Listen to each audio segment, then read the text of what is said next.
Ils ne pouvaient pas tous avoir le point levé. Si une flopée de candidats est choisie au coup de cœur par les membres du jury de The Voice lors des auditions à l'aveugle, la sélection devient plus dure quand arrivent les battles. Cette épreuve tant redoutée fait chaque saison des ravages au sein des équipes composées par Amel Bent, Vianney, Florent Pagny et Marc Lavoine, sans oublier la bonne fée Nolwenn Leroy. Depuis le 2 avril dernier, les coachs doivent se séparer, dans la douleur, de quelques artistes prometteurs.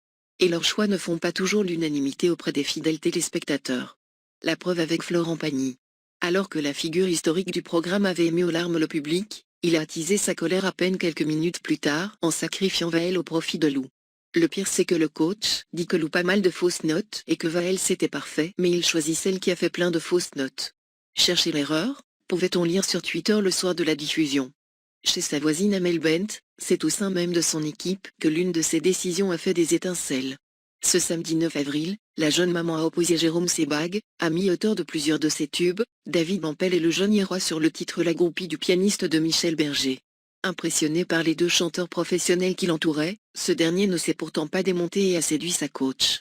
Comme un lapin pris dans les fers d'une voiture, il a réalisé que l'interprète de Ma Philosophie avait choisi de lui offrir son ticket pour l'étape suivante, laissant les deux briscards sur le bas-côté.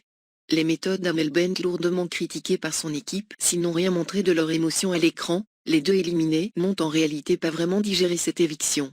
Dans les colonnes de Public ce vendredi 15 avril, David Bampel reconnaît être très amer et aurait préféré accorder sa confiance à un autre coach.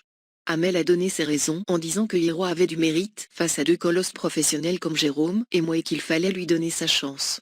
Mais ce que j'ai du mal à comprendre c'est que le programme s'appelle The Voice Pastor Academy The Charity, a-t-il confié. La désillusion est bien plus terrible pour son collègue Jérôme Sebag.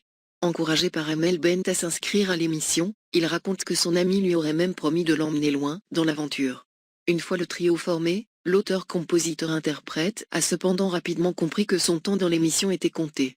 J'étais sûr que Irois allait gagner car il rentre dans toutes les cases. On dégage les vieux professionnels et on garde les petits jeunes. A-t-il analysé.